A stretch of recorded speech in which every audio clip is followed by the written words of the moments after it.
আজকে করেছি এঁচোড় চিংড়ি। আমরা এঁচোড়ও বলি আবার কাঁঠালও বলি।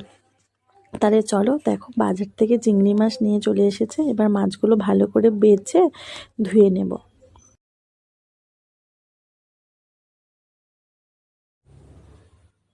এদিকে একটা কড়াই বসিয়ে দিয়েছি, তাতে দিয়ে দিয়েছি সরষের তেল। এবার মাছগুলোকে ভেজে নেব।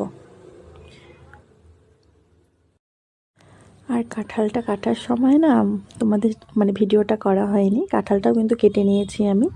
এবার দেখো চিংড়ি মাছটা নামিয়ে আবার একটু কড়াইয়ে তেল দিয়ে আলুগুলো ভেজে নেব। আলুগুলোর মধ্যে কিন্তু দিয়ে দেবো একটু হলুদ আর লবণ। ভালো করে আলুগুলো ভাজা হয়ে গেলে ওই তেলেই এঁচোড়টাকে ভালো করে ভেজে নেব। এঁচোড়টাকে না একটু ভেজে নিলে এঁচোড়টা খেতে খুব টেস্ট হয়। আমাদের কিন্তু এঁচোড় ভাজা হয়ে গেছে। সেই কড়াইয়ে তেল দিয়ে দেব। অবশ্যই সরষের তেল কিন্তু ব্যবহার করতে হবে, তাহলে রান্নাটা বেশি টেস্টি হবে। দিয়ে দিব সাদা জিরে, গোটা গরম মশলা, দুটো এলাচ, দুটো দারচিনি, দুটো শুকনো লঙ্কা আর তেজপাতা।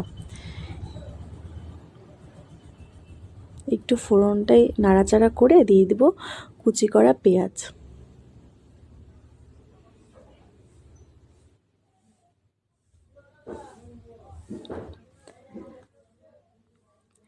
পেঁয়াজটা কিন্তু ব্রাউন করে ভাজা হয়ে গেলে দিয়ে দেবো বেটে রাখা মশলা। আর আমি কিন্তু মশলার মধ্যে ব্যবহার করেছি পেঁয়াজ, রসুন, আদা, জিরে আর লঙ্কা ভালো করে পেস্ট করে নিয়েছি। এবার পেঁয়াজটা কিন্তু ভাজা হয়ে গেছে। এবার আমি মশলাটা দিয়ে দিব পরিমাণ মতো লবণ, পরিমাণ মতো হলুদ আর মিক্সির বাটি ধোয়া জলটা দিয়ে দিব।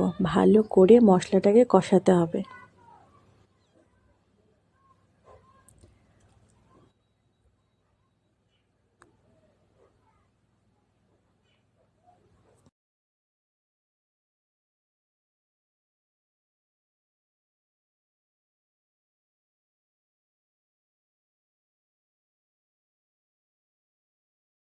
এবার দেখো একটু তেল তেল ভেসে উঠেছে। এবার দিয়ে দিব ভেজে রাখা এঁচোড় আর আলুটা। এবার ভালো করে এটাকে কষিয়ে নেব। যতক্ষণ না সেদ্ধ হয় ঢাকা দিয়ে দিয়ে সেদ্ধ করে নেব।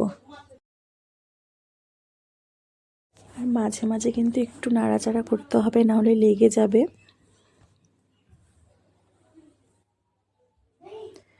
দেখবে যখন একদম কষানো হয়ে গেছে তখন একটু পরিমাণ মতো জল দিয়ে দিতে হবে।